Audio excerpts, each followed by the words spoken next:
شكرا سيد الرئيس. Thank you, بسم Mr. الله الرحمن Chairman. الرحيم. الحمد لله رب العالمين والصلاة والسلام على خاتم الأنبياء وسيد المرسلين دولة السيد عمران خان رئيس وزراء جمهورية باكستان الإسلامية، معالي السيد شاه محمود قريشي وزير خارجية جمهورية باكستان الإسلامية، أصحاب السمو والمعالي والسعادة والوزراء، معالي الأمين العام لمنظمة التعاون الإسلامي، السيدات والسادة الحضور الكرام، السلام عليكم ورحمة الله وبركاته. أود بداية أن أتقدم بالشكر والتقدير لحكومة جمهورية باكستان الإسلامية وشعبها المضياف لاستضافتها الكريمة لهذا الاجتماع المهم، وعلى حسن الإفادة والتنظيم لهذا المؤتمر رغم ضيق الوقت. كما أتوجه بالشكر الجزيل لجهود الإخوة في الأمانة العامة للمنظمة بقيادة معالي الأمين العام على حسن الإعداد والترتيب لهذا الاجتماع. ولا يفوتني في هذا المجال أن أبارك لمعالي الأمين العام لمنظمة التعاون توليه مهام عمله الجديدة، متمنيا لمعاليه التوفيق والسداد في قيادة دفة المنظمة لتحقيق أهدافها السامية ومقاصدها النبيلة. أصحاب السمو والمعالي والسعادة، إن المملكة العربية السعودية وانطلاقا من ثوابتها الراسخة في دعم التضامن والعمل الإسلامي المشترك، وبصفتها رئيس الدورة الرابعة عشر للقمة الإسلامية، قد بادرت بطلب عقد هذا الاجتماع الاستثنائي العاجل استجابة ضرورية لما يواجهه الشعب الأفغاني من أزمة إنسانية خطيرة تتفاقم مع حلول فصل الشتاء، وحاجة الملايين من الأفغان ومن فيهم كبار السن والنساء والأطفال إلى مساعدات إنسانية عاجلة تشمل الغذاء والدواء والمأوى.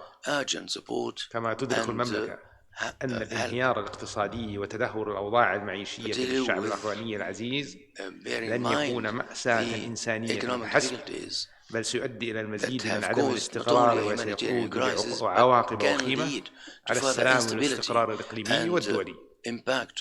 ونجتمع اليوم أصحاب السمو والمعالي والسعادة تحت مظلة منظمة التعاون الإسلامي، هذه المنظمة العريقة التي نشأت على أسس ومبادئ سامية، وجاء ميثاقها مؤكدا على أهمية الاسترشاد بالقيم الإسلامية النبيلة المتمثلة في السلام والرحمة والعدل والكرامة الإنسانية وإغاثة الملهوف وتقديم العون للمحتاج والوسطية والتسامح ونبذ التعصب والتطرف والإرهاب بكافة أشكاله وصوره. إن تحركنا المشترك تحت مظلة ثاني أكبر منظمة ثلث سكان العالم يؤكد على دورها المهم والأساسي في مواجهة التحديات الإقليمية والدولية التي تمر بها الدول الإسلامية، والتنسيق والتعاون مع المجتمع الدولي لإرساء الأمن والسلم وتحقيق تطلعات دولنا وشعوبنا الإسلامية.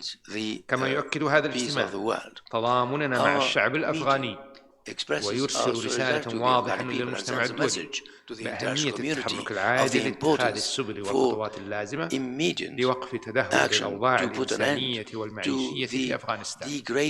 أصحاب السمو والمعالي والسعادة، سيد الرئيس، لقد استمرت معاناة أفغانستان عقودا طويلة، وعانى خلالها الشعب الأفغاني كثيرا من عدم الاستقرار وانعدام الأمن وظروف معيشية صعبة ومؤلمة، ونرى أهمية يساهم الأفغان أنفسهم بشكل جدي بوضع حد لهذه المأساة، التي لن تتوقف إلا من خلال الإعمال العقلي وضبط النفس والحوار بين جميع مكونات الشعب المختلف وقيامهم وتوجهاتهم، ونبذ ومحاربة الإرهاب بجميع أشكاله ومظاهره، وضمان عدم استخدام الأراضي الأفغانية كمأوى أو ملاذ للجماعات الإرهابية والمتطرفة، ومراعاة المواثيق والعرافة واحترام حقوق الإنسان وحق المرأة في التعليم والعمل ضمن التعاليم والمبادئ التي كفلتها الشريعة الإسلامية.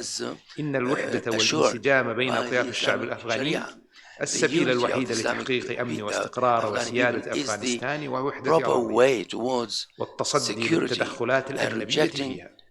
وتأمل المملكة أن تساهم مخرجات هذا الاجتماع وما اتفق عليه أصحاب السمو والمعالي والسعادة في تقديم الاستجابة الإنسانية الفورية للشعب الأفغاني بقيادة المنظمة من خلال تعهدات الدول المانحة والآليات المقترحة كإنشاء صندوق الائتمان الإنساني لأفغانستان تحت إشراف البنك الإسلامي، ومبادرة الأمن الغذائي and the لأفغانستان and the وتنسيق الإجراءات في initiative ذلك مع of الأمم المتحدة food supplies ووكالاتها ذات الصلة assistance for the Afghani والمؤسسات people المالية and the الدولية various international والمجتمع الدولي بهدف financial إيجاد حلول institutions and عملية international community يمكن من to خلالها الحد من reach تفاقم out هذه to the الأزمة Afghani people الإنسانية and وأن يكون alleviate لمنظمتنا their العريقة sufferings. الدور الفاعل Let في our هذا organization الشأن. play a major role وتحث in this المملكة respect. The الدول Kingdom الأعضاء في urges the المنظمة member states والدول of the والمنظمات OIC الدولية and the الحاضرة على members المشاركة of the other الفاعلة في international تلبية organizations وتقديم to الاحتياجات partake in الإنسانية extending the الملحة necessary والمساعدات humanitarian المستدامة support للشعب to الأفغاني the Afghani people والحلول دون and انهيار to المؤسسات prevent الاقتصادية the الأفغانية.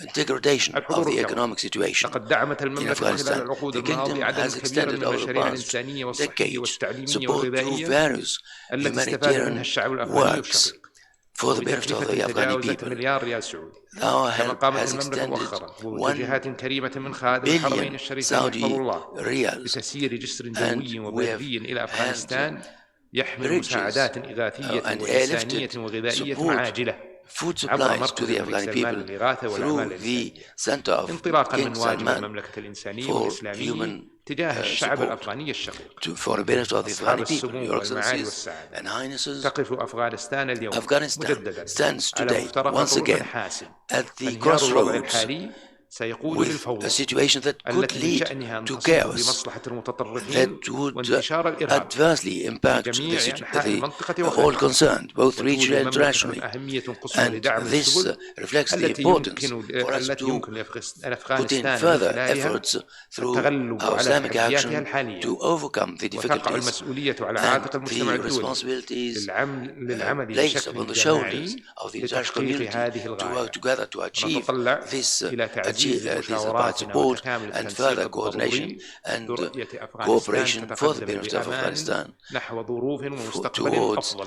better future. كما تستنكر المملكة في هذا The الصدد kingdom الهجمات also الإرهابية التي يشنها تنظيم داعش الإرهابي condemns والتي the استهدفت terrorist الأقليات actions الدينية والتي that تهدف لبث targeted الخوف وتأجيج minorities الاغتصابات in الطائفية Afghanistan بين مكونات الشعب that الأفغاني. constitute وتؤكد على أن components of الحفاظ the على Afghani السلام people. والأمن والاستقرار في we أفغانستان أولوية wish to تتطلب promote peace مساهمات and security, and بناء this وعمل requires جماعي مكثف من المجتمع الدولي. cooperative action ختاما at the level of the international أعبر community. عن أملي In الكبير conclusion, في أن I wish to يتم express once اجتماعنا again اليوم that وما the hope سيصدر that our عنه meeting من today قرارات will come out وتوصيات with proper resolutions, في تخفيف recommendations الأزمة that would الإنسانية alleviate التي the يواجهها الشعب humanitarian الأفغاني crisis العزيز witnessed by the Afghani وتعزيز people الأمن and to والاستقرار promote الإقليمي security والدولي. and stability كما both أتوجه regionally and بالشكر internationally. مجددا I should express لجمهورية once again باكستان due الإسلامية thanks to the على Islamic Republic استضافتنا of وما Pakistan بذلته من for جهود في hosting هذا us الصدد. and for the commendable والإخوة efforts الحضور put in الكرام ولمعالي for the الأمين العام benefit والأمانة of العامة the للمنظمة. meeting. والسلام Due عليكم thanks to ورحمة the الله Secretary وبركاته. General and to all the participants. Wassalamu alaikum.